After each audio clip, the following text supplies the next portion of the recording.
Congress party का जन्म ही नेहरू जी ने जब से कमान संभाली थी सनातन विरोध पे हुआ था। जो बाबा साहेब भीमराव अंबेडकर जी ने जिस संविधान को पारित करा था उसकी ओरिजिनल प्रतियां मैं लेके आया हूं। फंडामेंटल राइट्स में प्रभु श्री राम की प्रतिमा है। ये सनातन विरोधी थे, इसीलिए कांग्रेस पार्टी ने, गांधी परिवार ने प्रभु श्री राम की प्रतिमा को हटाया और इमरजेंसी लागू कर हमारे देश के नागरिकों के फंडामेंटल राइट्स भी छीने। इनको चिढ़ सनातन से है, इसीलिए जब ओरिजिनल प्रतिमा के अंदर पुष्पक विमान में प्रभु श्री राम, माता सीता और लक्ष्मण थे, कांग्रेस पार्टी ने इसको भी हटाया, क्योंकि कांग्रेस पार्टी मानती है सनातन डेंगू मलेरिया एड्स है।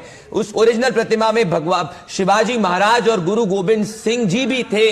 कांग्रेस पार्टी हमारी कल्चरल हेरिटेज से नफरत करती है, वो मुगलों का सम्मान करती है, ना कि छत्रपति शिवाजी जी महाराज का, इसीलिए ये प्रतिमा भी हटाई। कांग्रेस पार्टी गौतम बुद्ध जी के उपदेशों से भी चिढ़ मचाती, उनको चिढ़ होती है, इसीलिए बौद्ध धर्म का प्रचार करते सम्राट अशोक और गौतम बुद्ध दोनों को इस प्रतिमा से हटाया गया। उनको जो दुनिया भर के गीता ज्ञान जिसको आज सुनते हैं, जो स्पिरिचुअलिटी की बात है, जो लाइफ एथिक्स की बात है, भगवान कृष्ण गीता ज्ञान देते हुए ओरिजिनल संविधान की प्रतिमा थे, पर कांग्रेस पार्टी की सोच बिल्कुल ब्रिटिशर वाली सोच थी, इसीलिए उन्होंने इसको भी हटा दिया।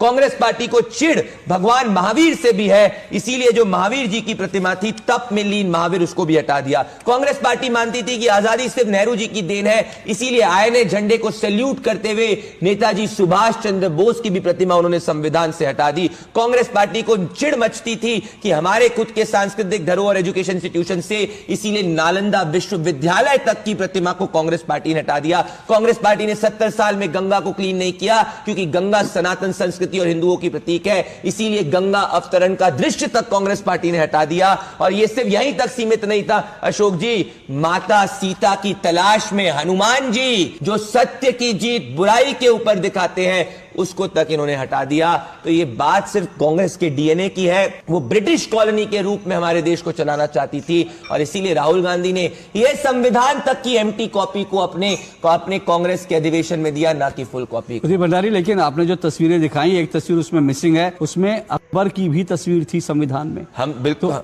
तो हम कह रहे हैं होना चाहिए था पूरी तरीके से, पर अकबर की तस्वीर नहीं थी, तैमूर की तस्वीर नहीं थी, और औरंगजेब की तस्वीर नहीं थी, और यही कांग्रेस पार्टी को चिढ़ मच रही थी, क्योंकि कांग्रेस पार्टी के जो उपदेश है वो बाबर, तैमूर और